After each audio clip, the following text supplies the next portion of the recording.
We are ready to rock and roll, Madam Chair. All right. I will call the Northwest Regional ESD General Board meeting to order on February 11th, 2026 at 6:15. Our first order of business is the roll call.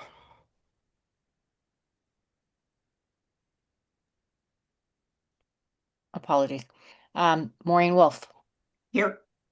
Doug Doherty, Here. Becky Timchuk, Here. Chris Riley, Here. Paul Jarrell, Good evening here. Michelle Graham, Here. Maris Mantle, Here. Dorian Russell, Here. and it looks like Ernest Stevens is not with us this evening. All right. Thank you for that. We will start off this evening with the Pledge of Allegiance. Maureen? Thank you, Chair.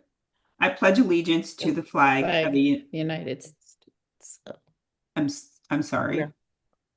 Yep. Okay. I'm Yep. sorry. I thought I heard an interruption. So let me start back over again. Excuse me. I pledge allegiance to the flag of the United States of America and to the republic for which it stands, one nation, under God, indivisible, with liberty and justice for all.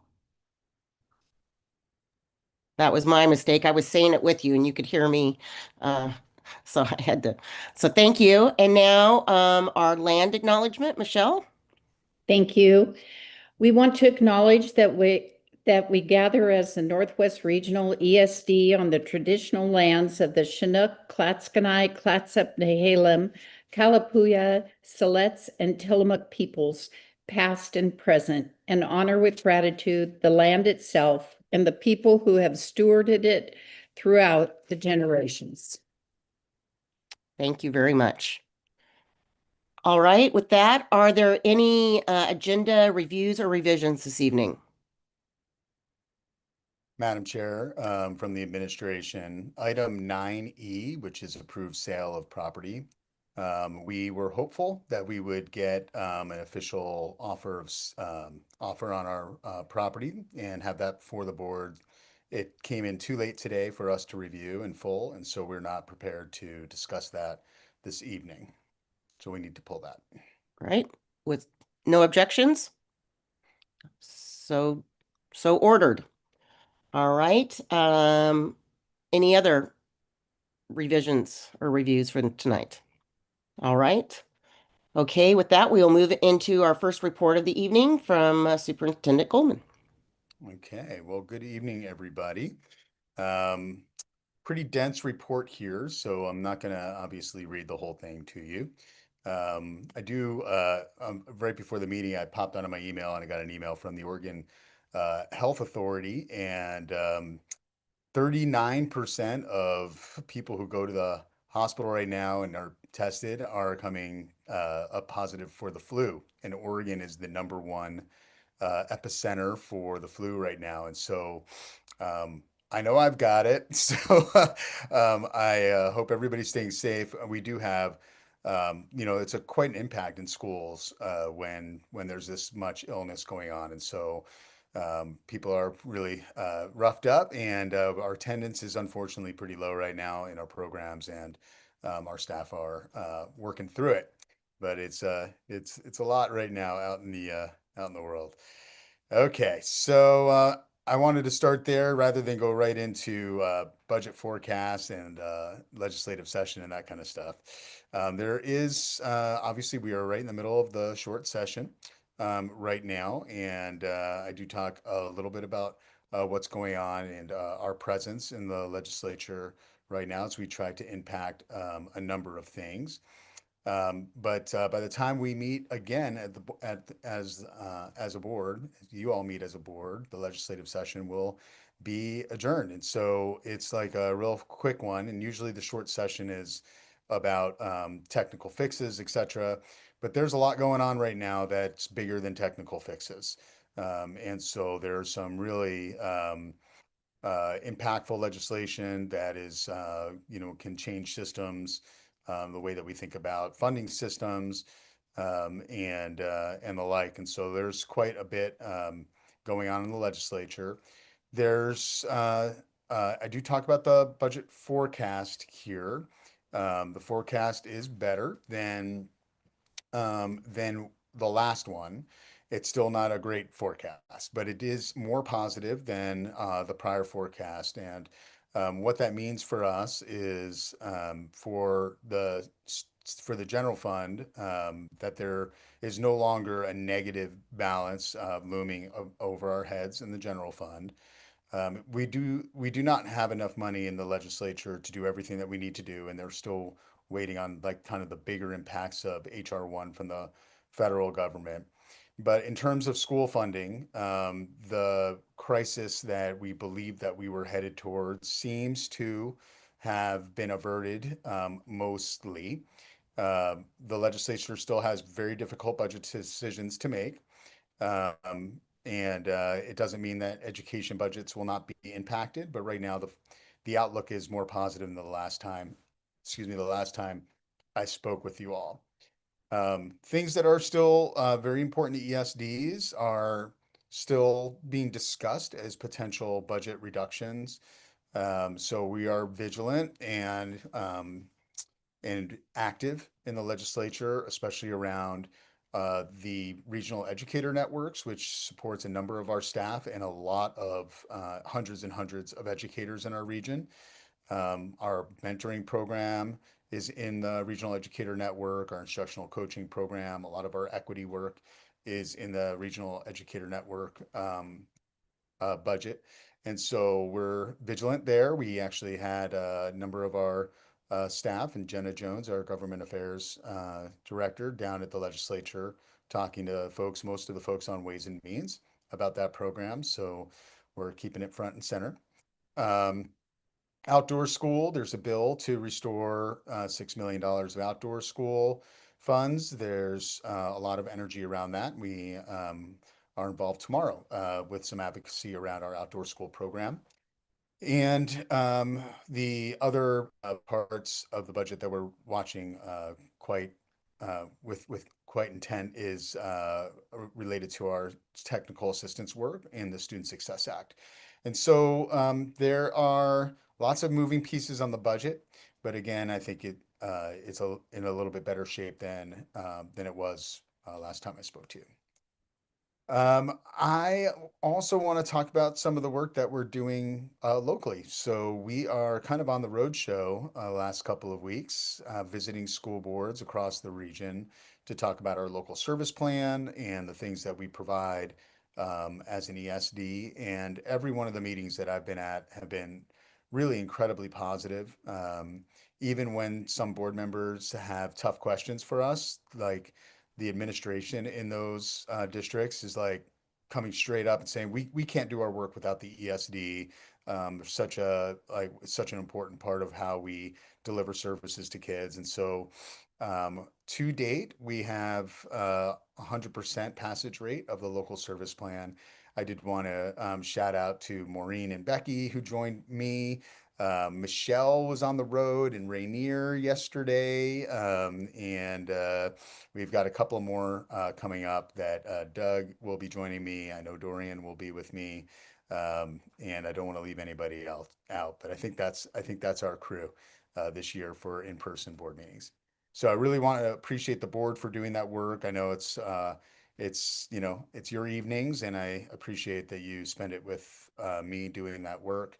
And I do think it's really exciting to be in front of our school boards and talk about the things that the ESD does, because we do quite incredible things for kids.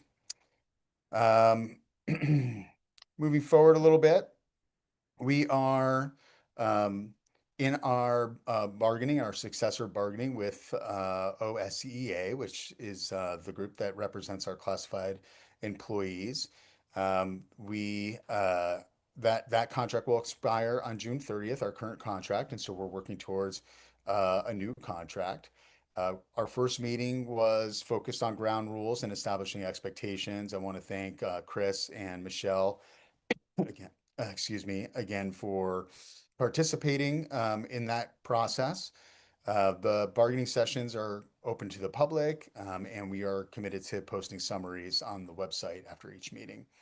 The the teams, I listed the team members here and I wanted to give them all a shout out.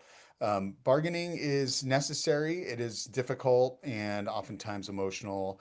And I just wanted to appreciate, people who show up and participate in the process.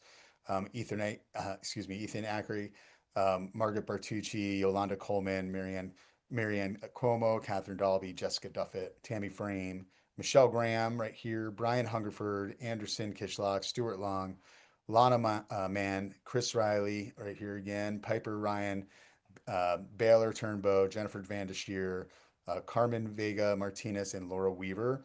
I think it's important to read everybody's name. It is a lot of time, it's a lot of commitment, and I'm very hopeful, I'm optimistic that we will be able to settle a fair contract with our classified employees. Later tonight, the board's going to declare March as March 2nd and March 6th, excuse me, is Classified Appreciation Week. And I just wanted to call out attention to just the incredible work that classified people do in school systems and in our system at the ESD. I mean, you're talking about the glue that keeps all the bricks, stacked and in place. We just could not run our schools without classified staff. It's just not a possibility. We've got, administrative assistants and instructional assistants and everything in between. We've got technology specialists, people who are, dealing with kids with very high behavior needs, our language access folks and interpreters, and people who do just a lot for kids. So just to totally, and here at the ESD, I often say this to the board and I say it to our staff. Working at ESD is a really special thing to do. You are always in service of people and communities that often are furthest from access. And so the people who we have in our classified teams, they really show up in that way. They are all about kids at the margins and families and bringing families together. So I'm always humbled to work with people at the ESD and especially our group of classified folks. All right. Well, I see that Ryan Blasquez is here, and I'm at that part of my report. So, Ryan, I want to welcome and introduce to the board. You have met Ryan before in his capacity as a director of our instructional services department. But Ryan is going to take over as our executive director for instructional services starting next year. In his current role, he is, him as Mr. Early Literacy. He also runs the Oregon Response to Intervention and Instruction program, which I know is near and dear to Maureen's heart as a Tiger Tualatin expat. He does attendance services, school safety and prevention, social emotional mental health services, and supports just an amazing staff doing that work. He's going to replace John Peplinski, who's going to step away in June after 3 years in the role. So I wrote about, Ryan here and all his great stuff that he's done in his career. I actually got to work with Ryan in Tigard before leaving the district myself, and knew him as a rock and roll special ed teacher and just a really good systems thinker. And then I went away and he did all kinds of incredible things like become a principal and a director of special education in Tigard. So with that, welcome, Ryan. Happy to have you and just wanted to give you a second to say hello to the board. Yeah, thanks, Dan. Good evening, everybody. I'm really excited about the opportunity to lead our instructional services team.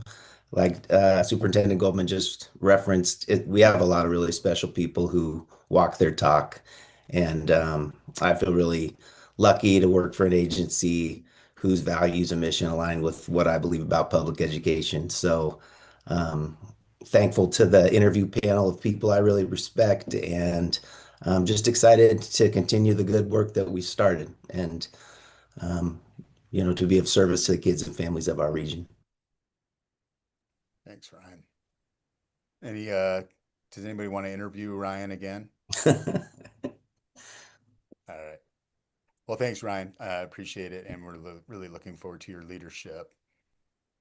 Misty Wharton, who many of you have known over the years as the superintendent of Nestucca Valley School District, is moving from an interim special projects administrator and stepping into a permanent role here at the ESD, really focused on leading rural workforce development activities.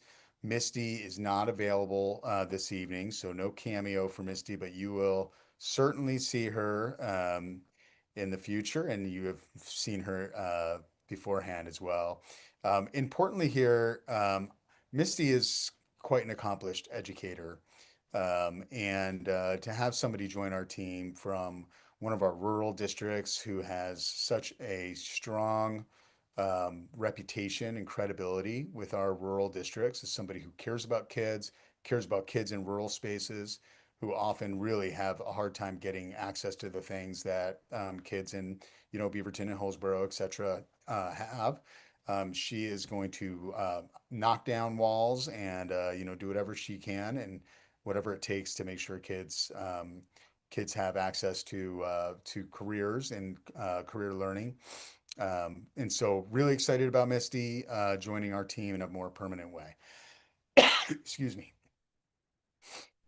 Okay, a couple more little tidbits here in my report. I did want to mention to the board that we are in discussion with school districts in Washington County to stand up and expand, to stand up some new programming for students who have often referred to as students who are dealing with dual diagnoses. In other words, they have high behavior and kind of high cognitive needs. And so very difficult oftentimes to serve kids with that cluster of, that makeup and diagnoses in a general setting. And so our districts have asked us to investigate standing up some new programming, regional programming for kids with that profile. This will be a longer term project. It's not something you can just kind of, do the next day. But we are in discussions with some of our larger districts about space and facilities and that kind of thing. And it's a huge need in our school districts. So we've been talking about this for some time now, and we're starting to put, the rubber to the road a little bit. So more on that as things progress, but I don't want the board to be like, all of a sudden, what are we doing? So we are in conversations with some of our larger districts about putting a new program together. There is a lot here that's in the news, and so I'm not going to, go through all the amazing things that we're listing here. I just wanted the board to have links to a number of articles where we are spotlighted. Both Becky and I were interviewed by the Oregon Journalism Project, which is running a series on the challenges in Oregon education. I think my worst quote was put in the article. Everything else I said was brilliant, but it is what it is, right? So, but it was good to talk to people who are really concerned about public ed in Oregon, and and to try to add a little bit of balance to the narrative around some of our outcomes. As you all know, I'm very concerned about how Oregon assesses and judges its schools, with the level of standardized test confusion and the culture of untesting in Oregon, and now holding Oregon students accountable for tests that people have been talking smack about for, I don't know, 12, 15 years now.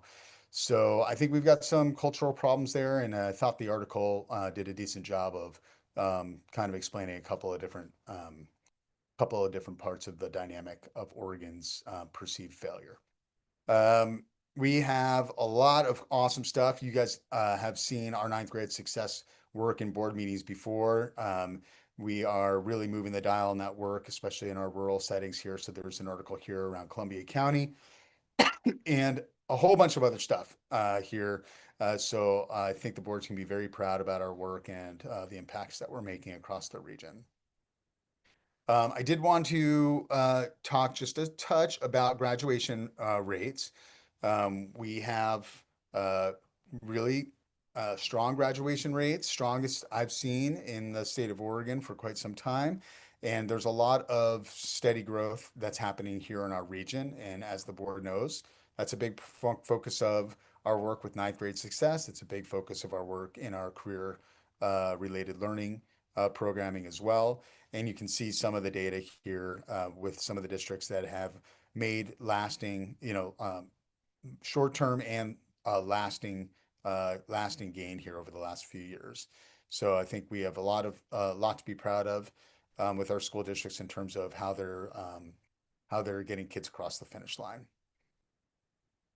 I talked about the Regional Education Network. Just a quick tidbit that in May I've been asked by the Education Advancement Council to help present with them some of the successes in our regional educator network. We are being held up as a model for the state on how to have that system actually be aligned with the priorities of school districts, but also highly aligned to what teachers say that they need as novice teachers, and also teachers who are advancing through the system.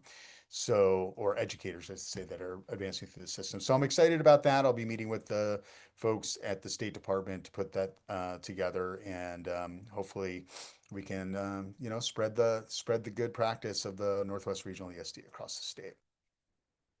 And with that, I'm happy to take any questions. Board members, you have any questions? Yep, Michelle. Thank you, Chair. This isn't really a question as much as a comment. I was at the Rainier School District meeting I guess it was just last night. And I just have to really applaud the ESD, because really Megan and I didn't have to say too much, although Megan did a great job about what the ESD was doing for them, because the leadership there at the school district, starting with the superintendent, the head of the high school, the head of the K through 6, I think, school, and a couple other people in the district were talking, and they would refer back to, well, the ESD helps us with this. Oh, the ESD does this for us. So it's just great that, people on the ground are so appreciative of all the work that is done by the ESD.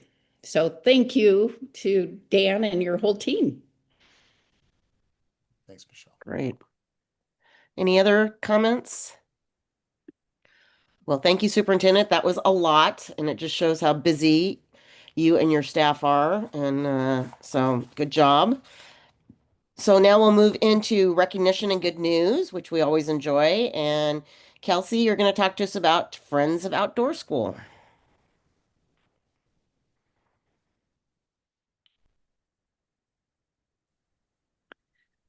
Good evening, Chair Tim Chook and members of the board. I'm going to keep my introduction to Friends of Outdoor School super tight, because Executive Director Kim Silva and Associate Director Dan Prince, who are both here with us this evening, have spent the day in the Oregon Capitol alongside educators and students, and I think we're all very anxious to hear how that went. I did want to say that my very first board meeting in October 2019 at Cedar Ridge, the outdoor school site in Vernonia, we had recognized the same team. So they're still here, and we're putting them back in the spotlight because it's a critical moment. One last thing before I pass it off to them is that I have learned that they have quite the reputation for being a fierce and effective team, and we're grateful it's them who are protecting outdoor education for Oregon children. And so with that, Kim and Dan, welcome. I think you have some more to share. Thanks, everybody. I like being called fierce. I like that too. Thanks, Kelsey. That's awesome. I'm gonna I didn't make it up. hold on I to didn't make it that. up. It's what I heard. It kind of makes my evening. Thank you. Kim's going to do most of the talking, but it's a huge honor to be in front of this group, and we so appreciate the ESD. We so appreciate Northwest Outdoor Science School. It's such a strong program, a national model, really. And so I'll turn it over to Kim for the remarks, and I'm going to put some links in the chat as she talks, so you'll have some resources for ways that you can help with our fierce advocacy. Here, here. Thank you so much for recognizing us. Let me get to my notes real quick. Dan and I are a little punchy because we've been in the Capitol all day. So bear with us. I wanted to acknowledge that Northwest Regional is such a great and important advocacy partner. So thank you to Dan and for your team for that. I really appreciate that. One of the best things about our advocacy work that we do with you all is the tours of your sites. And so for us, we love showing off your great work educationally and the work that you do related to inclusion is really, really important to us, but also really important to the legislature. And when the legislators visit you, they love seeing your happy kids. So thank you for that. You may or may not know that you are the biggest outdoor school program in the state. Your work is incredibly important, not just to the students you serve, but to the entire system. And it is vital to us that we keep you stable, because keeping you stable keeps the system stable. And Dan and I are always happy to, Dan Prince and I are always very happy to chat about that anytime you need to know more. So I won't go into it here. In 2016, through Measure 99, voters dedicated 4% of lottery revenue to outdoor school. So we've had 4 biennium of full funding until now. We were completely caught off guard in June 2025. We got calls on Sunday night saying, oh my gosh, there's a 20% cut to the outdoor school budget. And the next day, I think it was the next day, we showed up with 80 people trying to silently protest that cut. And Dan and I and the entire system of advocates, dozens and dozens of advocates, have been working on this ever since. I think you know, but I'm going to make sure that you know, we have a lobbyist whose Friends of Outdoor School has a contract with a lobbyist, so whose job is to work on outdoor school, and that is with Thorn Run Partners. If you ever want to talk about it again, just reach out to us. We're happy to talk. But that person has been in close contact with Jenny, your new person. So, and then Dan Goldman keeps in contact with us. So things are happening. There was a huge community response. I won't read every single word to you, but just examples of our response and the way we've been approaching this. Reb Hudson is decided they get 2 bills in this short session, and one of the bills, Rep. Hudson committed to restoring $6 million of the outdoor school funding. That's House Bill 4112. We had a hearing on that today that went quite well. So we're excited about that. Things are changing every hour. I'll tell you what I know today. It could be different tomorrow. And I'll make sure that your staff folks know. What we expect at this time is that on Monday, that bill should have a work session with the House Education Committee. We expect it to pass. That's what we know right now. So I am holding that as my happy thought for the weekend, and I'm not going to fret over it until next week because we're in a good place. And Rep. Hudson was delighted with the showing, and that included some of your wonderful staff.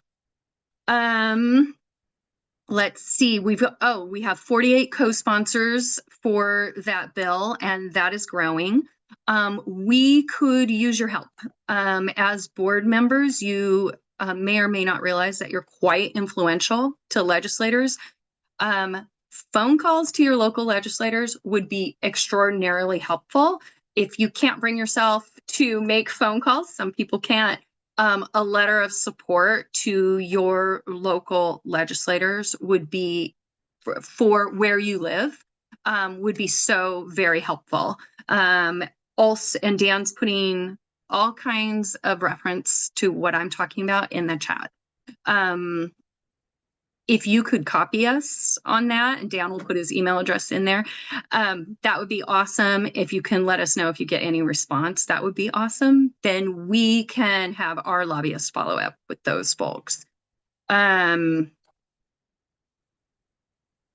There's still time to submit testimony to today's committee. So if you, and I think that until Friday, is that right, Dan?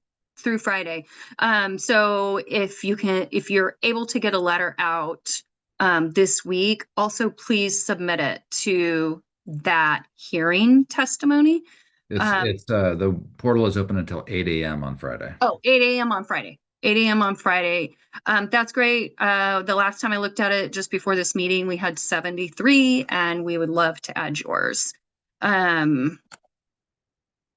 There's also a lot going on and things changing very often. So you can find information on our website. We have a button right on the front that says outdoor school advocacy or something like that. You can click on that and get right to all of our funding, all of our advocacy work that we're doing right now.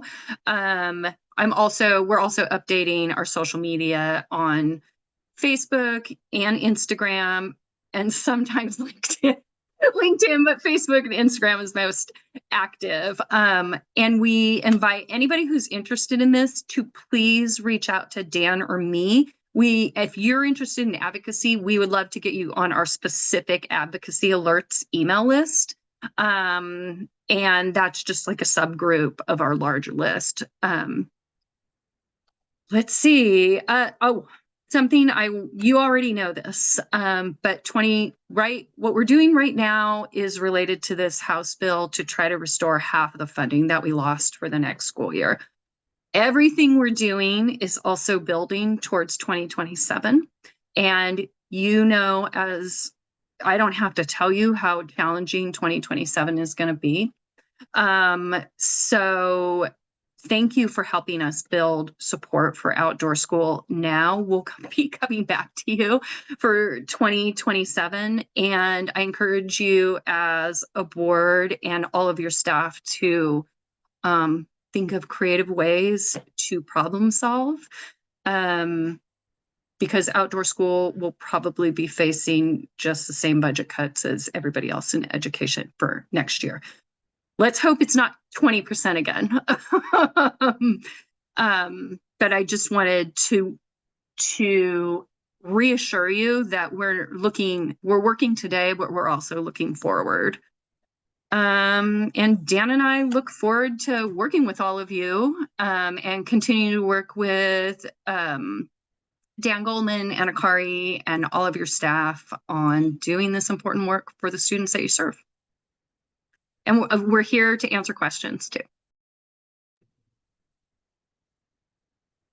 Kelsey, is there anything else that you want to say to wrap this up before I open it up to questions? Nope, that sounds like the perfect segue. Okay. Board members, do you have any questions? Comment, Maureen? Yeah, just thank you. And, for some of us who have been around for a while, I mean, I remember when the measure went and just like, oh, I can't believe, we're here and outdoor scores, and here we are again. Can't believe we're here 10 years later. So really appreciate what you're doing. Have certainly, and I noticed that Senator Mislin from Tigard and Sue Ricky Smith are already sponsors on the bill. I've talked to Ben about it. So my question, or Representative Bowman, my question is, I'm assuming that you all have also advocated, clearly this is near and dear to the Northwest ESD, but directly to K-12 or to OSB or all those. We're trying to work through it. And if you have opportunity we don't have as much influence with those folks, the board, but you all do. So any networking that you can do is really, really helpful. And if you want Dan or I or both of us or our lobbyist or anybody to come into those meetings, please, please help us get the opportunity. Yeah, We're so doing our then- best. No, and I just wonder if there's an opportunity through just to try to do a board-to-board letter. So maybe I'll throw that to Chair Tim Chuck, but just to try to support, hey, this is an important service that the ESD provides, but is impactful to your kids. And so if there's something that we could do in like a letter, I don't know what my fellow board members think, but I believe a lot love in that. ESD. That would So- be amazing. Just an idea. So anyway, so thank you for me Yeah. adding work to Kelsey's plate. But anyway, We're happy to provide information, background, talking points, anything to help that process move more smoothly. So okay. let us And know. that may be also because this is also tight, right? But certainly in the, as we move forward to get it full funded and whatever we can do in the short run. So thanks you guys so much. Thank you. Dorian?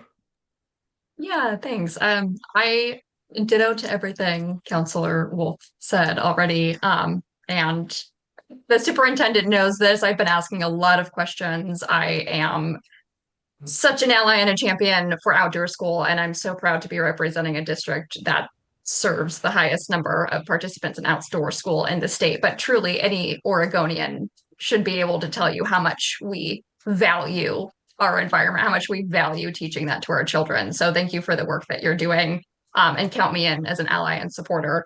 My question is, I'm excited that it seems like there's some traction to get some of the funding reinstated, but certainly there are millions of dollars still in the gap from what the previous funding level for outdoor school was. Do you have any sense of what future years or future opportunities are, or should we just be grateful for a partial refunding of this program? And if there's any opportunity, count me in. I'm at the ready.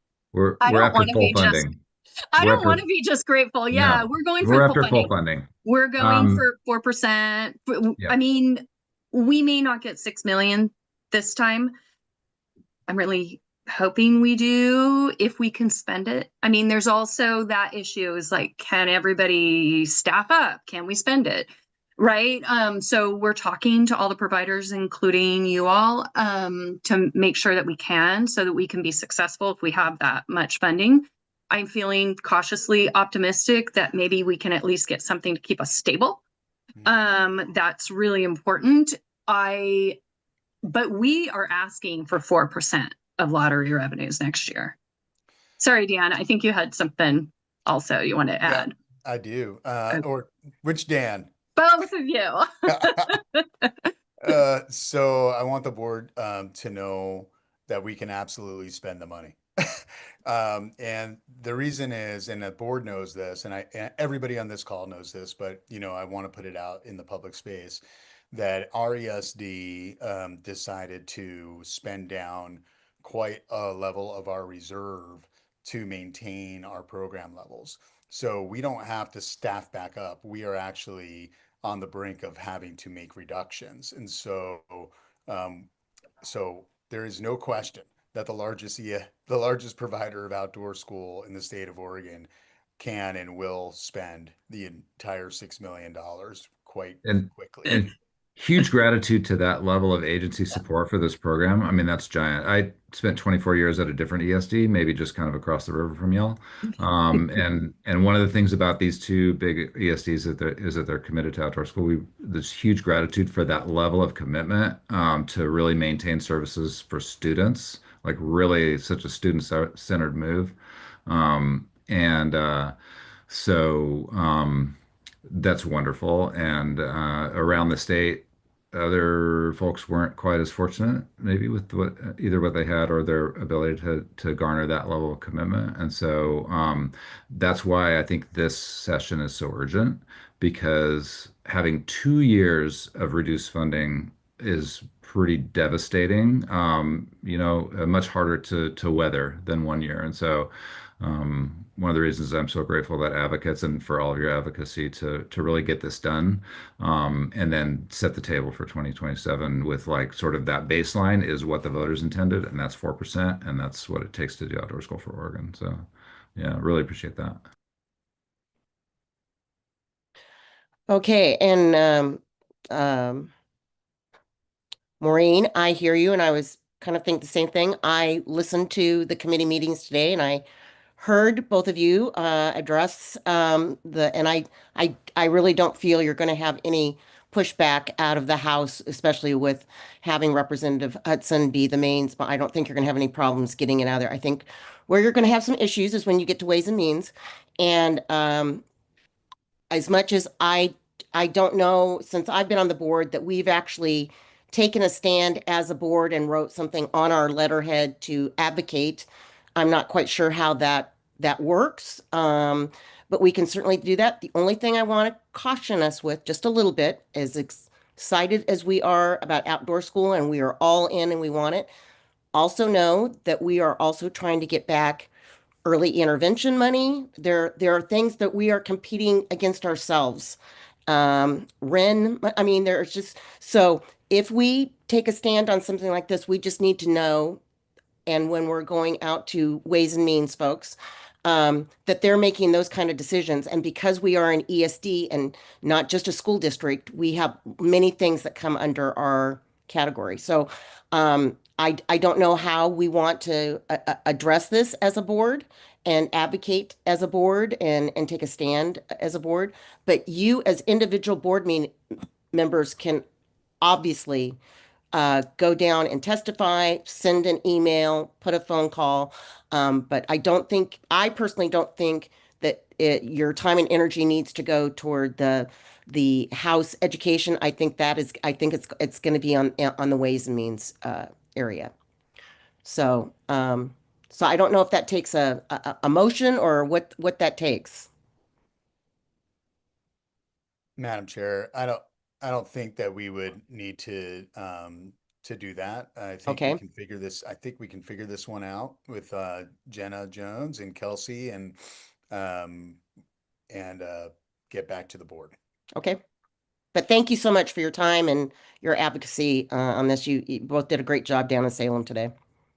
So, Thank you for having such a great program that we can advocate for. Thanks, all- everybody. yes. Okay, moving on. Board Secretary, is there any public comment this evening? Chair Timchak, there is not. Great, with no public comment. Next order of business is the consent agenda.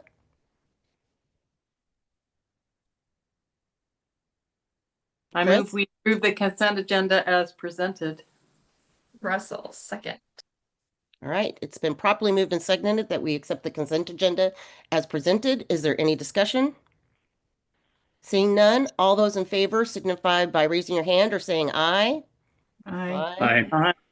Any opposition? Motion passes unanimously. All right, on to reports and discussions. First is Regional Inclusive Services, Kathy Jensen.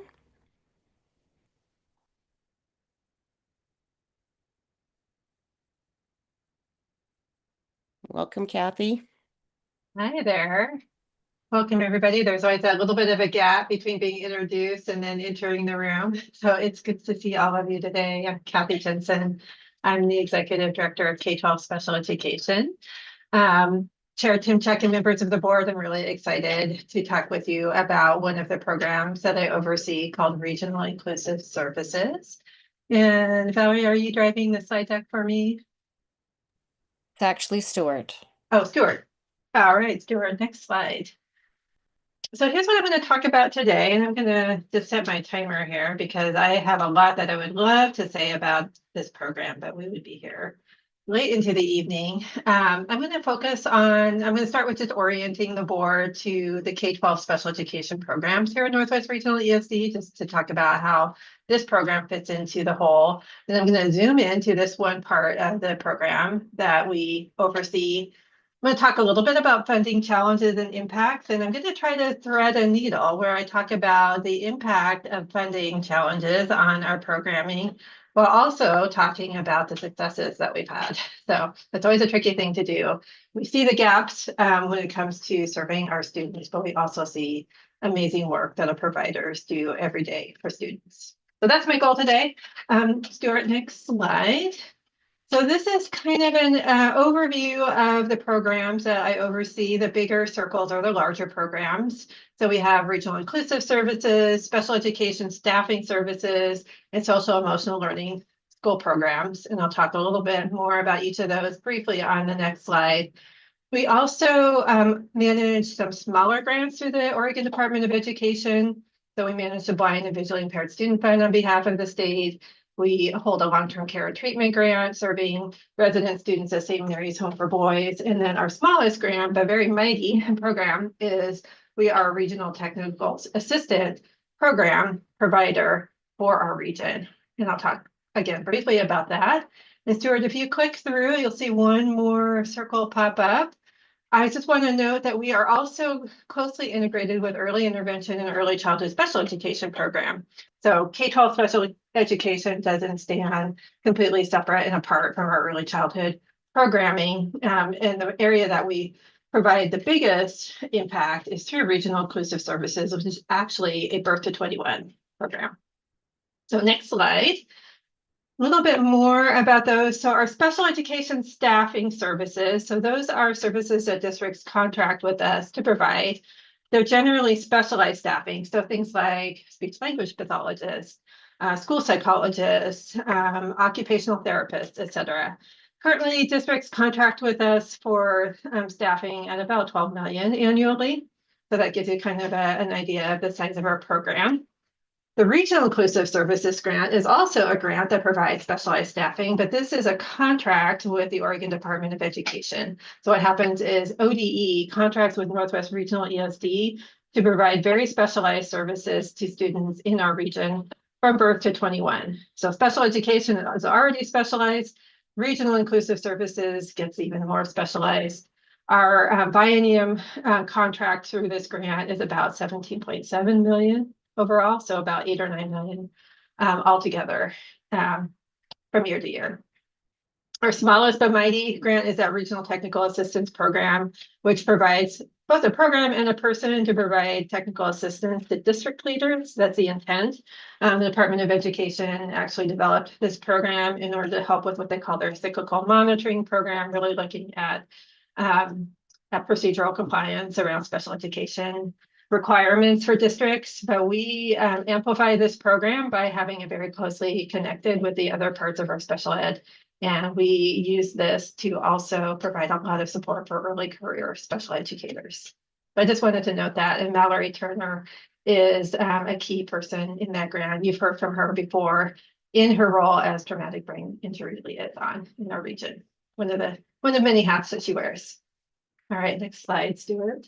I'm not going to talk about our social emotional learning school programs. I just want to note that this is a big part of the services that we provide in our region. But next slide, a little bit more about regional inclusive services. So Northwest Regional ESD is one of 8 contractors in the state providing services to students in one of these 6 categories. So overall, across the state, this really closely networked, highly specialized program serves about 14,000 students statewide. So special education is specialized, regional inclusive services is even more specialized. And the idea behind this program is that it's really intended to provide a regionalized network of very, very technical services to districts that would be very difficult for them to provide on their own. Even a large district like Beaverton or Hillsborough would have a hard time hiring, for example, teachers of the visually impaired and supporting them to do this type of work, or teachers of the deaf and hard of hearing. The one thing that you might notice about this list is a number of these are what we call low incidence disabilities. And I have another slide that kind of charts out the numbers. But we also have autism disorder on this list. So I moved houses recently and I was going through some old papers from grad school 30 years ago. And I saw some notes that said autism incidence, 1 in 60,000. We know that those numbers have changed significantly. The reason that is still part of this contract is that autism is an area that still benefits from this really regionalized network of specialty collaboration that happens across the state to ensure that we are constantly pushing that edge of evidence-based practices to serve students who are neurodiverse. I know every one of the regional managers in the state very well. They're on speed dial. We are constantly talking with one another and making sure that we have continuity of services in every part of the state, even Region 1. You can see how what the geography looks like in the eastern part of our state compared to us in the Northwest region. One of my favorite stories I'd love to tell about this program, you may have heard this before, is that we had a student move from Portland in Columbia Regional Program. Portland Public Schools holds the contract for that area. She moved out to one of our coastal districts. So on Friday, I get the call from the special ed director and say, hey, we've got this kiddo who's deaf and hard of hearing. She uses this highly specialized FM system. We'd love to get her started in school on Monday morning. So I call up Lori Harrison, our coordinator for our DHH program, explained to her what we needed. We didn't have that particular device in our inventory, so she connected with Columbia Regional, got that device, drove it out to the coast, and made sure that that student was ready to go Monday morning. And that's really the strength of this program. It's small, but like I said, it's very closely networked so that the services for students follow them around the state. All right, Stuart, next slide. So here's what our region looks like by the numbers. This is our, oh no, I just realized formatting did not translate for some reason. I'm sorry about that. In 2024, that we have every December 1st across the state, we do a special education child count for our region, in Northwest Regional ESD. This is what our numbers looked like. So for autism spectrum disorder, I'm sorry that is hard to read, but we counted almost 3,000 students in our region. For blind visually impaired, 129. And then we go down the list and you can see for deafblind, we only have about 17 students in our region. That is one of the most highly specialized areas in this group. Overall, in December 2024, we counted about 3,300 students that we're serving in our region under regional inclusive services. I just checked our census numbers just a little bit ago. We don't have all of the numbers in quite yet because districts are still aligning their counts, but it's looking like we're going to be close to 4,000 students that we'll be serving. All right, next slide. So here are some of the services that we provide. So I mentioned teachers of the visually impaired. We have teachers of the deaf and hard of hearing. We provide audiology services, specialized orthopedic equipment, deafblind consultation, et cetera. And this is not an exhaustive list. Stuart, next slide, please. One of the things I talked about is how closely networked we are around the state, and we are really, really also close to a lot of these other programs that are either advisory committees, grant-funded programs through the Department of Education, and of course our early intervention, early childhood special education programs who are focused on doing this work. I mentioned the Blind Visually Impaired Student Fund, which we manage on behalf of the state. We also are really closely connected to the Oregon Deafblind Project, Northwest Association of Blind Athletes, and the list goes on and on. We have members of our Northwest Regional ESD team sitting on almost every one of these advisory committees or working groups or serving these programs. Next slide. So now here's where I'm threading the needle around funding, and I'm getting close to time here, so I'm just going to make sure I don't go on too much longer, but I did want to talk about what our funding looks like through this contract. So I did a look back to our 17-19 contract here at Northwest Regional ESD and looked at our per student funding for each of our 2-year allocations. In our contract, we receive funds from 2 different sources. One is federal funds, so IDA funds, so IDA dollars that are counted in our state for students under this contract come to us at Northwest Regional ESD through this grant. And every 2 years, the state legislature allocates general funds to this program. So when I look at the per student funding, first I looked at the federal funds, and we receive about $3,000 per student for the biennium. And you can see on this graph that going back to 17-19, that stayed fairly steady. It's gone down a little bit. Where we've seen the biggest decreases in our general fund allocation, that funding has gone down 30% since the 17-19 biennium. And just note that these numbers are not adjusted for inflation. These are the exact dollar amounts that come to us through the grant. So we are continually doing more with less, or maybe more, as much as we can with the funds that we receive. So Stuart, next slide, I'm going to talk a little bit about how our services have changed over the past 10 years or so through this grant. So the green squares are services that have stayed fairly intact, and those are services to primarily to what we call the sensory disability. So students who are blind and visually impaired, deaf, hard of hearing, et cetera. So we're pretty much able to provide the full range of services from specially designed instruction to professional learning. The orange and yellow squares are services that are in place but have been significantly reduced. So for example, we used to provide a wider range of services for students who are orthopedically impaired. Now the services are primarily specialized equipment and then some consultation and professional learning just to ensure that the equipment is set up correctly, and occupational therapists or physical therapists who are receiving that equipment and supporting students in districts are prepared to do so safely and effectively. Autism disorders, where we've seen a pretty big difference. We primarily provide consultation and professional learning for students through this grant. We used to provide specially designed instruction. We used to support evaluation and specialized equipment. We do still do that work, and I'll talk about that in a second, but those are services that districts now in many cases purchase from us through the local service plan using their service credits. All right, next slide.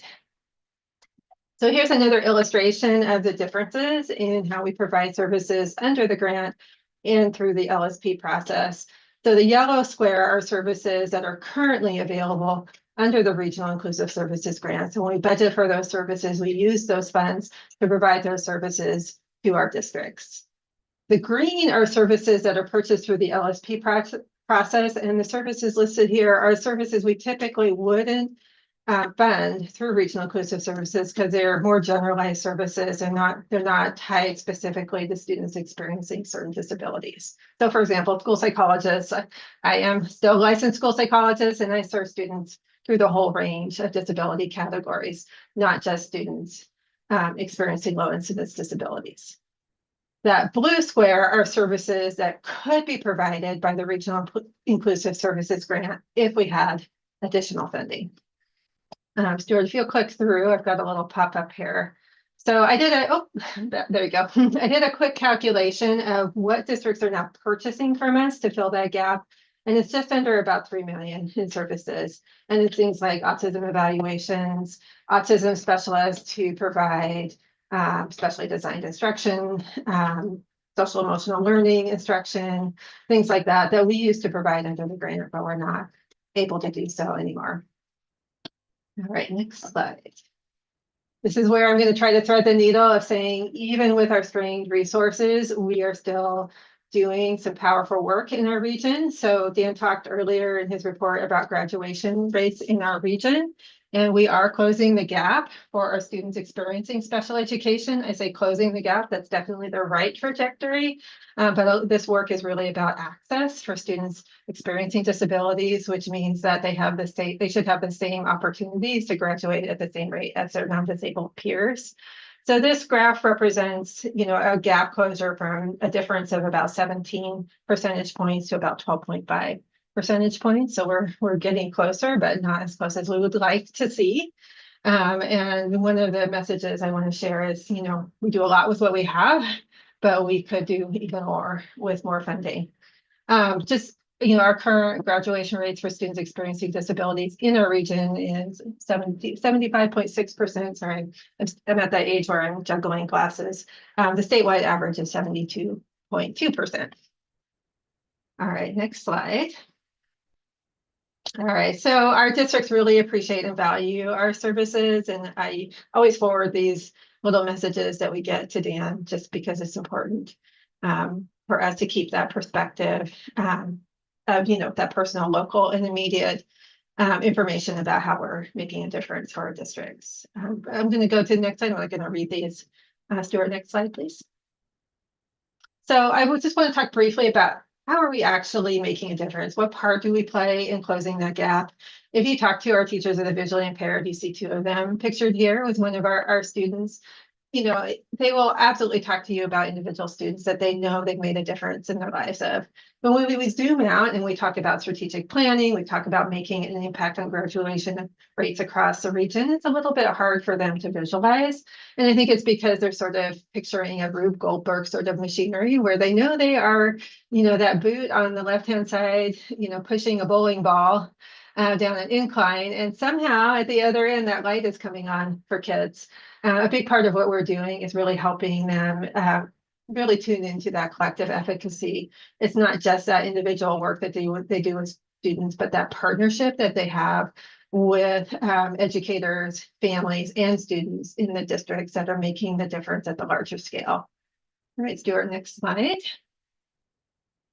I'm not going to go into this in detail, but this illustrates a little bit of the theory of action that we operate under in my program, not only with regional inclusive services, but all of our special education services. On the SEL school side of the work that we do, we employ a lot of teachers who are providing direct instruction, but these programs are primarily providing consultative services, they're providing equipment, they're working with adults in the system, or they're pushing into classrooms to support kiddos. So an example of how that plays out is that we might have a student who needs a communication device. So the AAC specialist, the assistive technology, or excuse me, the augmentative communication specialist may work with the teacher to help them understand how to use the device. They push into the classroom to model for adults how to use the device, teach the student how to use the device, practice it together. And all of that together ensures that that student has full access to that educational program in an inclusive setting. And of course, everything that we do is really built around culturally relevant and sustaining practices.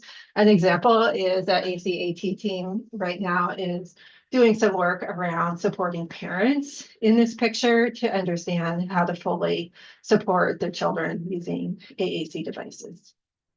All right, next slide. All right, click through. Thank you, Stuart. All right, so here's the summary. Funding constraints definitely shape the scope of our work. We would like to do more. We absolutely could do more with more funding, but they don't define the quality of the work that our folks doing. And I'm just so proud of what we do here at Northwest Regional ESD. We really do align to our mission. It's really about the partnership with the communities we serve, which are our families, our school districts who absolutely rely on our specialists as part of their special education programming. And that ensures that we're able to provide equitable access to high quality services and support. And that is the end of my slides. I'm happy to take questions. That was a lot of information, a lot of important information. It is the backbone, I think, what most people think the Northwest Regional ESD does. So thank you so much for going through it. Are there any questions for Kathy? Anybody? Thank you, Dorian. I know I'm just going to ask on that, I think it was the graduation rate. Isn't that one of the Division 22s that most school districts have the biggest, is getting our SPED students graduated? Isn't that is that not true? Can you frame your question again? I saw at the end, unmute too. Feel free to jump in. Well, the Division 22 you might be conflating some things. The Division 22 standards are kind of like the minimum things that we need to provide within the system. They're not really about the outcomes. It is one of the hardest metrics to move. You know, getting kids we're talking about children who have, you know, significant barriers to learning and then, you know, wanting to move their learning outcomes, right? So like it is Herculean work for our staff. And a challenging metric to move for sure. Yeah, I just know all the years I was on a school board, that was like one of the ones. And it's just, as we see the SPED cap and as we see, I mean, there's just so many things that are, but you know, how we support our school district, how the ESD supports our school districts in that work. So that was just my only comment with the SPED cap and then trying to make that difference. So yeah. One thing that I thought, excuse me, Madam Chair, one thing that I thought that always surprises me, I guess it doesn't surprise me, it's just one of those like things that strike me every time we talk about regional inclusive services is what we were able to provide with this grant. Really 15, 16 years ago. I know Kathy talked about 10 years, but you know, when I was still a school psychologist and that kind of thing, you know, we were really able to provide the full range of direct service supports for kids who are navigating these high incident, low incident, high intensity disabilities. And now, because it has essentially been a flat funded to lower funded program every year, and costs obviously for everything have gone up substantially, now the districts have to purchase those services. And so when we talk about funding for special ed, I know last in the long session, it was a big goal of the board and really of the education lobby was to impact special education funding. And we talk about regional inclusive services was one of the four big asks in that big special education package. But people don't, it's like the one that people talk about the least because it's in the background. But the impacts are that when you underfund this program, your costs in your general fund skyrocket because you've got to provide these services to the kids, right? It's our moral imperative and to do, and districts do it, but it depletes their abilities to do other things with their general fund money. And so this is one of those programs that often, you know, you'll hear the special education weights, and we need to add more weights in the state school fund formula. You'll hear about EIECSE, which used to nobody even knew what that was a couple of years ago, right? We've done a lot of work to get people to understand that. And then you'll hear high cost disability fund. That's another one. And then people are like, oh yeah, and also regional inclusive services.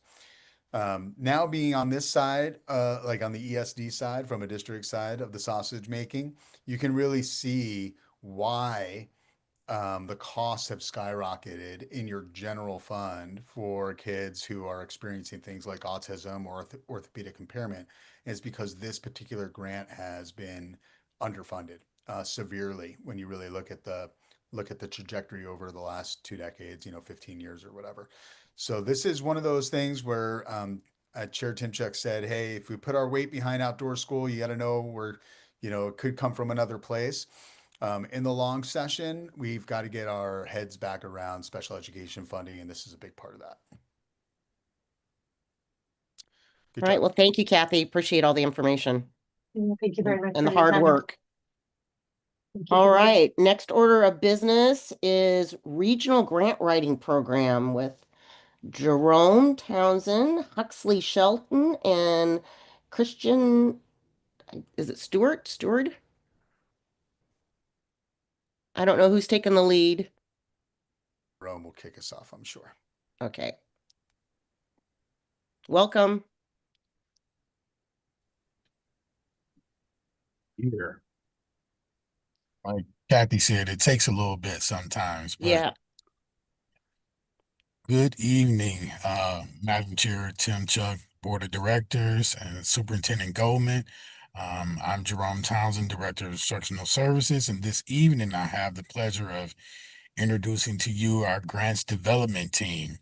Huxley Shelton, who has been with the Northwest Regional ESD for 4 years, and Christian Stewart, who has been with us for a little over a year. They are a small but mighty team, and they bring a wealth of knowledge and experience in grant writing and development to our organization. And the supports that they provide for our component districts are extremely valuable, and I mean that both literally and figuratively.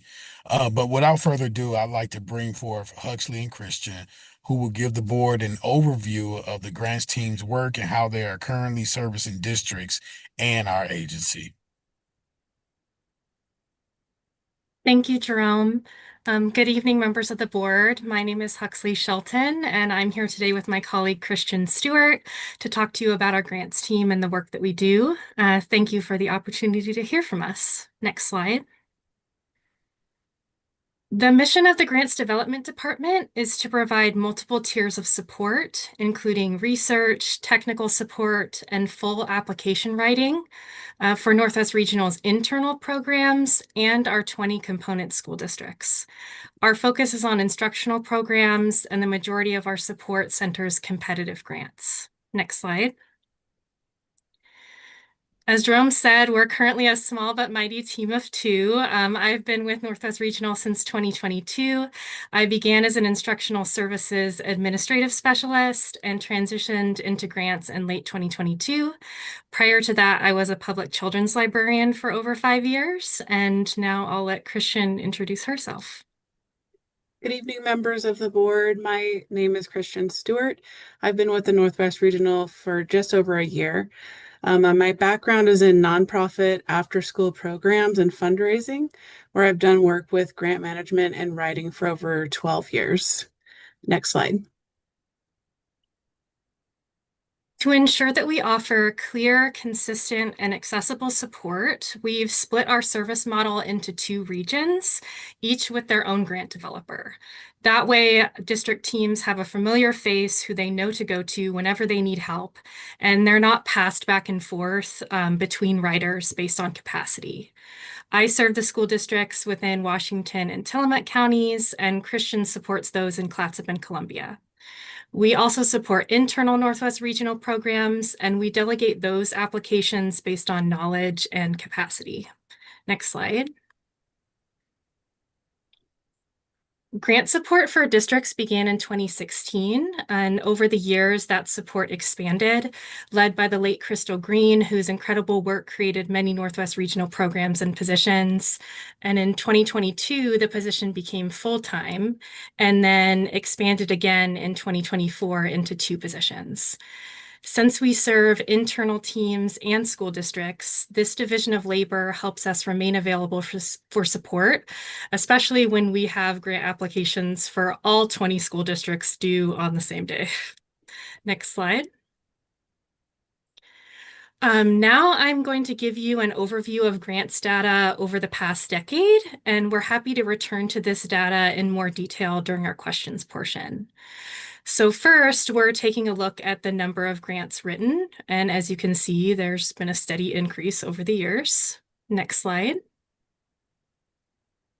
One of the key ways that we like to conceptualize grant needs is by project category. So historically, career and technical education, or CTE, equity, and student success funding areas have been the highest need categories. Next slide. This chart shows support by district type. The gray represents grants written for internal Northwest Regional teams. The orange are our small rural designated districts, of which we have 11. And the blue are the remainder of our districts. And we strive for equity in our support to all of our teams. Next slide. Here is a breakdown by year of grants written for each school district. You'll notice that some of our districts ask for less help than others. This can be due to a variety of factors like capacity, needs alignment, and budget situations. But it's been our goal over the last 2 years to write at least 1 application for every district per year, and we're very close to achieving this goal. As the funding landscape and budget needs continue to change, we anticipate that the need for our support will continue to increase. Next slide. Here we have a breakdown of funds awarded per year. You'll notice that last year's was quite large. That is because the state regional inclusive services and the early intervention and early childhood special education contracts switched to a competitive grant application for the first time in over 10 years. These are very important state contracts, and we stepped in to help write those applications for our teams. Omitting those contracts, the total funding awarded last year was $6.8 million. Next slide. Lastly, here we have those funds just broken out by district type again. And so now I'll pass it along to Christian, who will tell you more about how we do this work and show some current data. Next slide, please. Thanks, Huxley. And grant writing can appear to be a pretty solitary effort, but in reality, it's a highly collaborative work, and it's rooted in relationship building. Huxley and I actively engage school district superintendents and other key staff through site visits, annual needs assessments, virtual meetings, and we plan to do some monthly office hours. We've also strengthened connections internally through team meetings and peer referrals. Our communication strategy is multifaceted, and it begins with our webpage that features a quarterly grant forecast highlighting upcoming opportunities. And we also conduct targeted outreach to districts when grants align with identified needs. And finally, we spend a lot of time researching grant opportunities, utilizing a comprehensive database called Instrumental, which helps us to find grant funders compatible with our needs. We also receive grant information through listservs from ODE, Federal Grants website, and others. Next slide. This slide is just giving you an overall overview of who we are talking about when we are referring to funders or funding sources. Next slide. And we want to be open and transparent about what our scope of work includes. In general, when a district or internal department wins a grant, they are responsible for all deliverables, including reporting and budget creation. However, we do have two exceptions related to reporting. Huxley and I will help provide assistance with integrated program reporting for small and rural districts. And we occasionally will support internal departments by helping draft narrative responses for grant reports. Next slide. As you know, since January of 2025, there have been drastic changes to the general grants landscape due to changes made by the current administration. We've been monitoring the federal grants changes all year because what happens at the federal level will definitely have an impact on all of our grant funders and the needs of the districts. This year, we've seen federal grant opportunities canceled, postponed, and even grants that were awarded and then later withdrawn. We've also seen new requirements placed on the acceptance of a federal grant, including the requirement to report social security numbers of all participants on one grant, and the requirement to allow any federal agency access to your facility without warning on another. And I want to be clear, we did not pursue those opportunities. We've also learned of lists of banned words from federal applications, and all of these things have had impact throughout the grants landscape. State funds have been affected. Local foundations are now being inundated with new applicants, and most relevant to our work, schools are having to make hard budget decisions. This slide is demonstrating the changing program requests from fiscal year 25 to fiscal 26. Next slide. What you see here are the number of grants written for the different district types and the dollars awarded for those district types. Our efforts to work with small and rural districts are working. You can see it in the number of grants written, but you'll also notice that larger districts win more dollars. If you have any questions about that, we're happy to address that later. And I'll pass it back to Huxley for a glimpse into what's on the horizon. Next slide. In closing, we just wanted to let you know about what grants are pivotal right now. And so currently this winter, the 2026 State Summer Learning Grants are moving to a competitive application. In the past, the money from the legislative bill was split into set allocations depending on district size. And this year it will be competitive and will fund multiple summers. We don't quite know what that will look like in terms of funding amounts and requirements, but we've been in communication with our districts and have multiple set to apply as soon as this grant opens.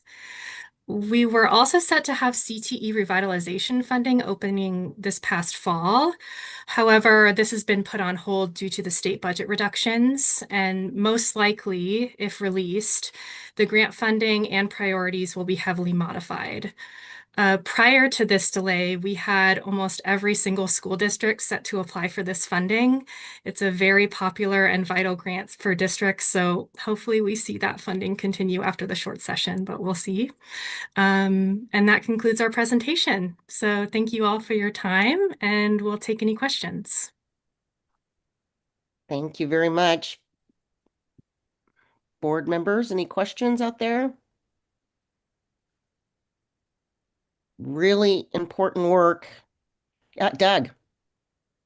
Sorry, just a quick question. Yes, I am sort of curious when you said that larger school districts often receive more funding than smaller. I'm going to guess it's on a per capita basis, but do you see collaborations occurring where districts are working together on specific projects? Like we have, you know, school districts along the coast that I know work together on projects. Are you seeing those types of collaborative efforts occurring in grant writing?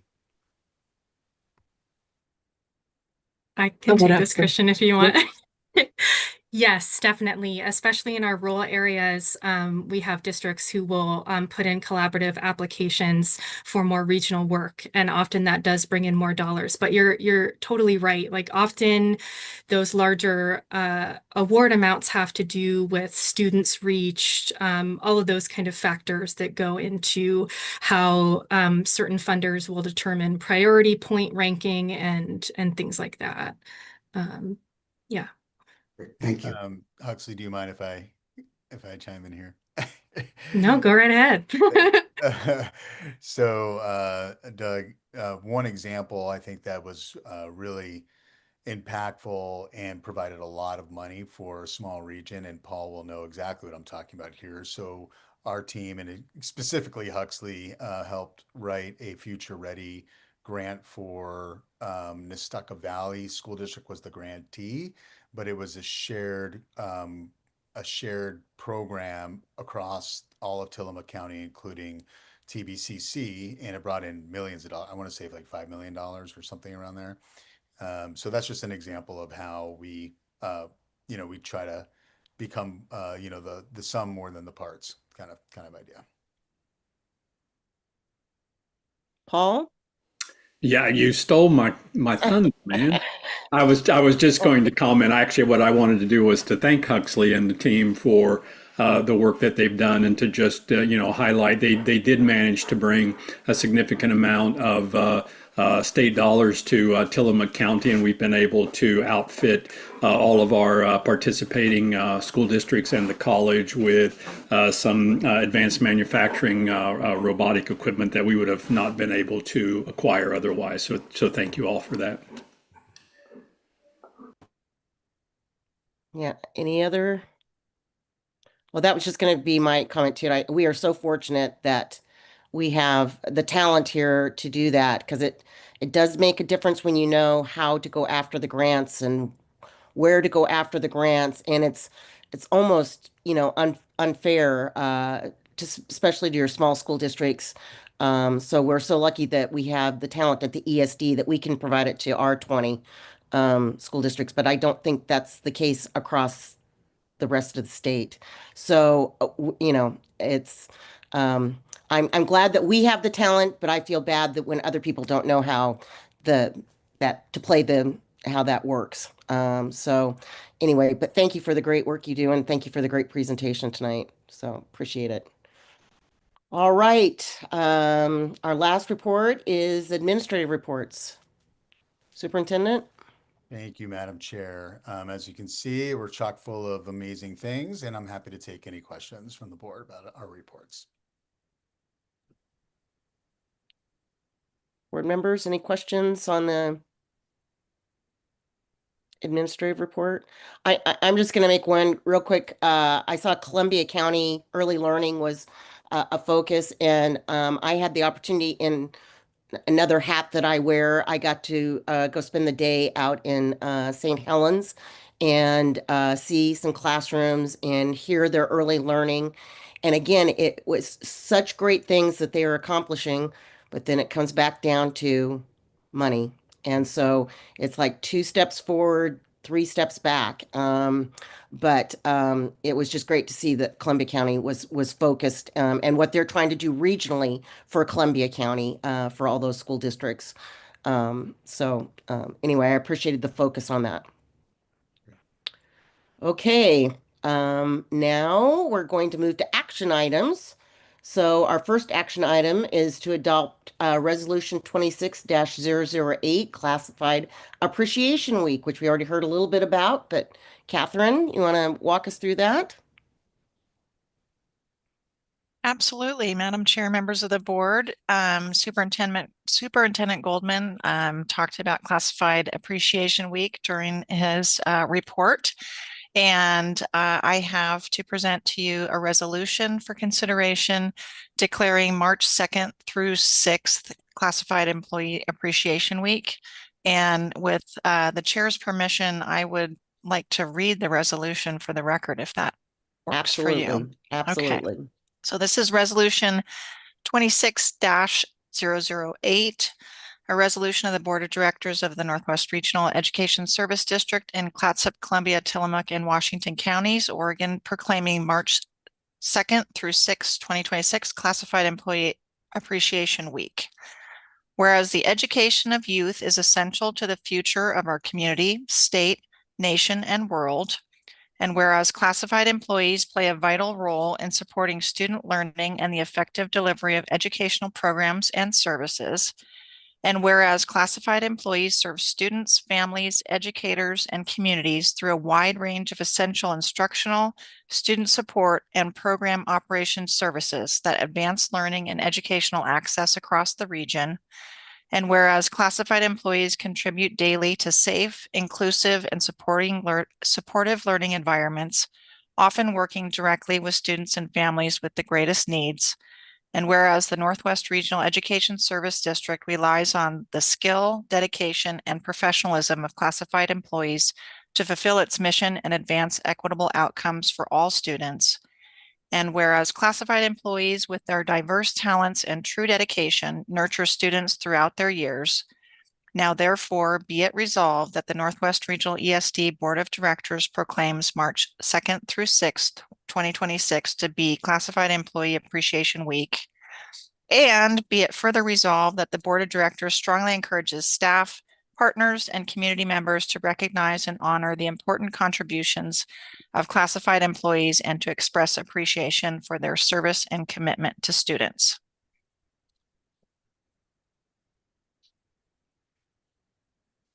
Thank you. Board members? Doug.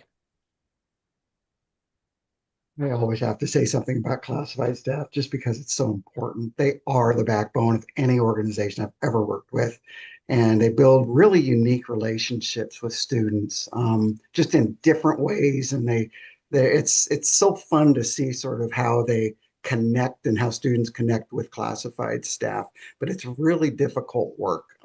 It's not for everybody, but the ones that choose to go into classified positions are very unique, and I just thank them for their service. So I just wanted to say that. Thank you. That's great. Any other comments? Same thing, just every year we can't thank enough. So we couldn't have the system we have without our classified staff. I'm very appreciative. So, do we have a motion? This is Mira. I move to approve resolution 26-008, the 2025 to 26 Classified Appreciation Week as presented. I'll second. All right, it's been properly moved and seconded that we approve resolution 26-008 and appreciation for classified staff. Signify all those in favor, signify by saying aye or raising your hand. Aye. Aye. Any opposed? Unanimously passes. Thank you very much. All right. Now on to our next action item. And we will pull up my agenda here real quick. We approve the Northwest Regional Strategic Plan, which we've heard a lot about this fall. But Brian, walk us through approving the strategic plan. Sure. Thank you, Madam Chair, and members of the board. In your board packet, you'll find the final draft of the Northwest Regional ESD Strategic Plan, as well as a list of changes that have been made since your last January meeting. The changes were made in response to ongoing engagement around this important document. For example, we revised some collective commitment language and updated the CTE and dual credit metrics, a few other minor changes, and they're all detailed there. This strategic plan reflects an extensive collaborative and data-informed process, and we ask the board to adopt the strategic plan today and to support the next phase of implementation. And I'm happy to take any questions you may have now before you move to adopt. Any questions from board members on the strategic plan for Brian? I think you guys have really walked us along and done a very thorough job of presenting this to us. So I appreciate all the work that's gone into this final. So thank you very much. Can I get a motion, please? Chris? I move we adopt the strategic plan as presented. Russell, second. Okay, it's been properly moved and seconded that we adopt the Northwest Regional Strategic Plan as presented. Any discussion? None? Okay, all those in favor signify by raising your hand or saying aye. Aye. Aye. Any opposed? Motion passes unanimously. Thank you. Okay, now our next order of business is to adopt Resolution 26-009 on Women's History Month. Where's Doctor? Doctor, walk us through. Thank you, Madam Chair, members of the board, Superintendent Goldman. I share with you today our resolution for Women's History Month. As usual, our team has put together a variety of different resources that you'll find at the end, both learning resources for not only our board, this is actually intended for our entire organization and community to be able to follow up and be educated about elements that they think they may know about, but always there's something new to learn. In addition are a plethora of books that are written by women authors that are really illuminating for learning and growth, particularly in our scope of work as an ESD. I'll read our resolution today. Whereas in 1987, Congress designated the month of March as National Women's History Month, and each year a presidential proclamation honors the extraordinary achievements of women in the United States.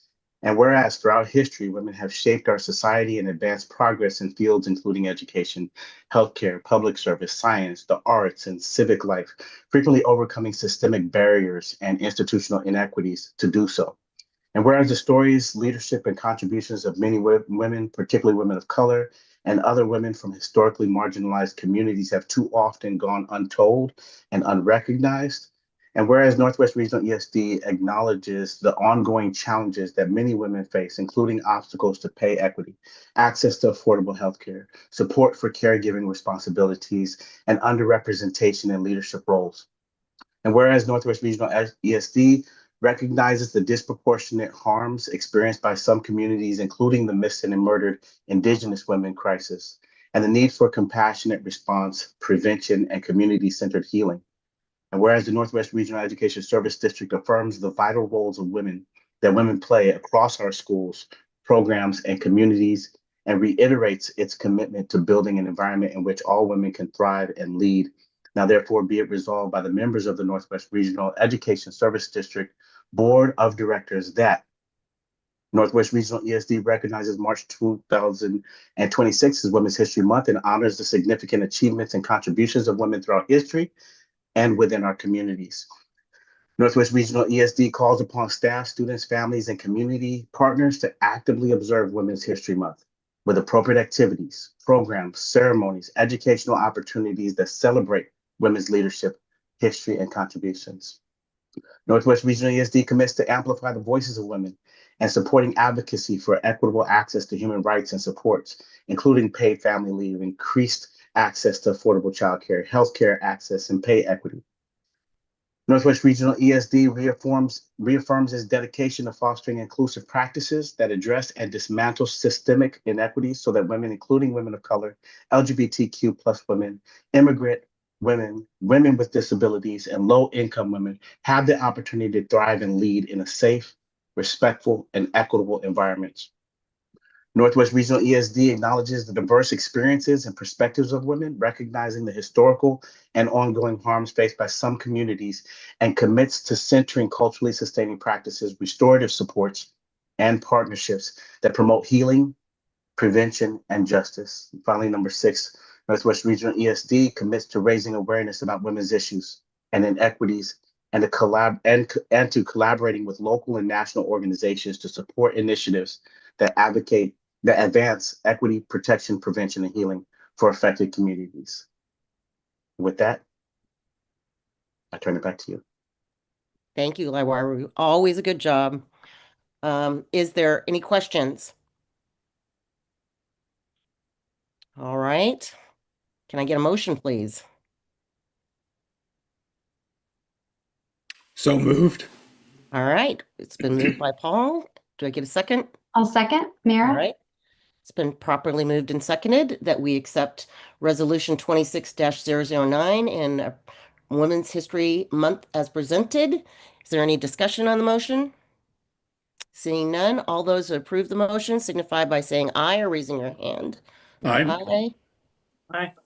Any opposed? Passes unanimously. Thank you. Thank you. All right. Our last action item is the election of the OAESD chair-elect. Superintendent. Yes, Madam Chair. This is a action item where boards of ESD boards across the state are asked to elect their next board officer for the OAESD. The OAESD has it's a 3-year commitment. There's a board side of the officers and then an administrator side of the officers. So this is a chair-elect. The chair-elect will become the chair and then be the past chair, and there's specific duties related to those offices. In your packet, you see that there have been 2 board members nominated for this position. And both are in the more eastern parts of the state. One is in Hood River and the other out in Malheur County. And so the request from OAESD is that every board take action to elect one of these 2 fine volunteers. And so I know last time last meeting we had a contested nomination, and so if anybody's had experience with either of these folks and they want to talk about it, that would be great. And I know some of you had. So Yep. Doug.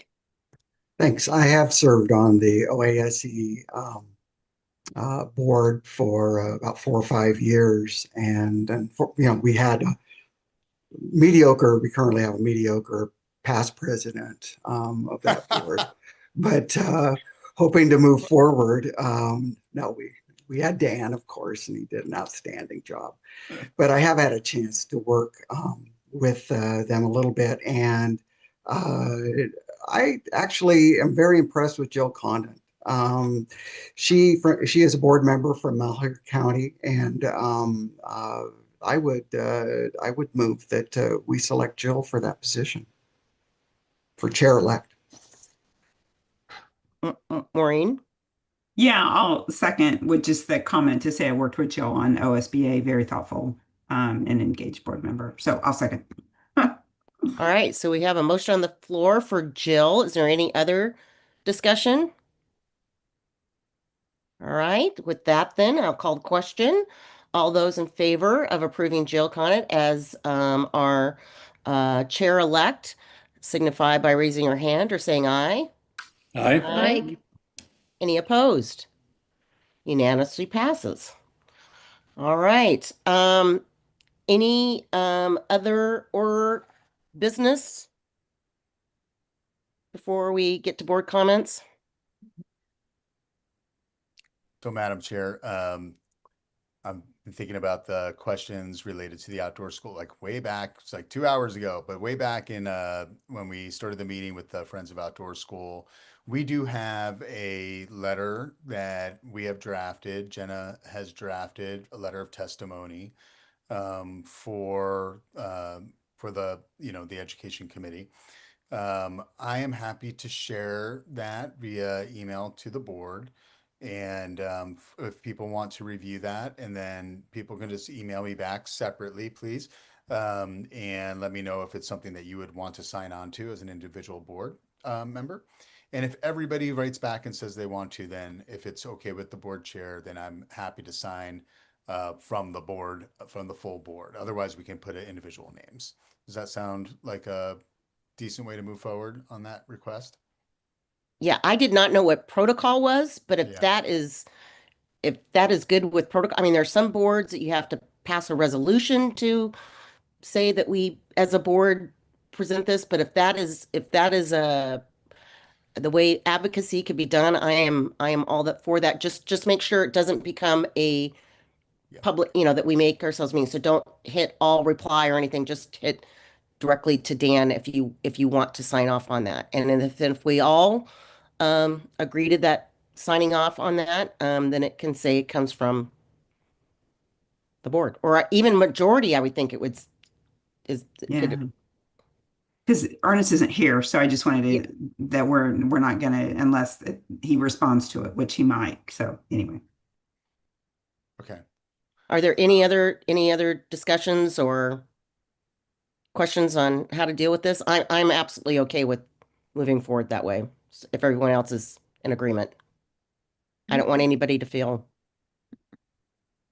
but I'm telling you, where we're gonna have to do the heavy lift is Ways and Means. So, all right, with that, are there any board comments tonight, or are we all commented out? All right. Well, next month we're together on March 11th, back in person. So I look forward to seeing the majority of you back in person, but at the ESD office. And I'm sure we'll probably have exec session. So probably expect a 5:30 start. And for those of you coming a long way, I'm sure we'll have the option of joining by Zoom as well. But look forward to seeing your bright, shiny faces again. So. Anyway, thank you everybody for your attention tonight and doing the work of the ESD, and we'll see you next month. And with that, we're adjourned. Good night, everybody. Good night. Thanks, Night, everyone. thank you. See you next everyone. month.